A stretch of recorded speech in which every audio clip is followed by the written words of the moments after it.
Demand schedule.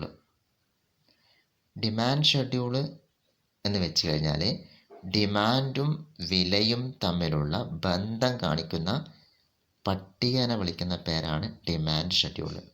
ഒരു സാധനത്തിൻ്റെ ഡിമാൻഡും അതിൻ്റെ വിലയും തമ്മിലുള്ള ബന്ധം കാണിക്കുന്ന പട്ടികനെ വിളിക്കുന്ന പേരാണ് ഡിമാൻഡ് ഷെഡ്യൂൾ. ഡിമാൻഡ് ഷെഡ്യൂൾ തയ്യാറാക്കുമ്പോൾ എന്ത് കൺസെപ്റ്റ് മനസ്സിൽ വരണം? ലോ ഓഫ് ഡിമാൻഡ് എന്ന കൺസെപ്റ്റാണ് മനസ്സിൽ വരേണ്ടത്. ഓക്കെ, എന്താണ് ലോ ഓഫ് ഡിമാൻഡ്?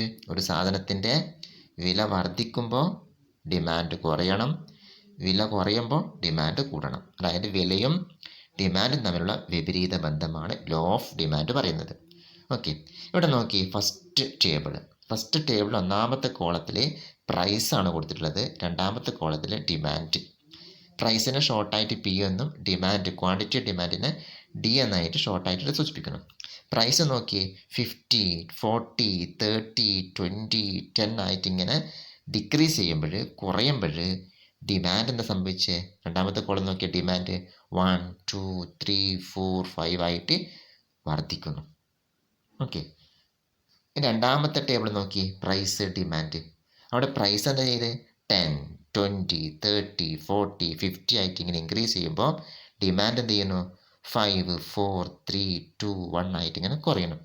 ഇതിനെ വിളിക്കുന്ന പേരാണ് ഡിമാൻഡ് ഷെഡ്യൂൾ. അവിടെ നമ്മൾ എന്താ കണ്ടത്? ഒരു സാധനത്തിൻ്റെ ഡിമാൻഡും അതിൻ്റെ വിലയും തമ്മിലുള്ള ബന്ധം കാണിക്കുന്ന ഒരു ടേബിളാണ് കണ്ടത്. ആ ടേബിളിനെ വിളിക്കുന്ന പേരാണ് ഡിമാൻഡ് ഷെഡ്യൂൾ. അതായത് ഒരു സാധനത്തിൻ്റെ ഡിമാൻഡും അതിൻ്റെ വിലയും തമ്മിലുള്ള വിപരീത ബന്ധം കാണിക്കുന്ന ടേബിളിനെ വിളിക്കുന്ന പേരാണ് ഡിമാൻഡ് ഷെഡ്യൂൾ. അതായത് ഡിമാൻഡും പ്രൈസും തമ്മിലുള്ള ബന്ധം കാണിക്കുന്ന ടേബിളാണ് ഡിമാൻഡ് ഷെഡ്യൂൾ. ഓക്കെ.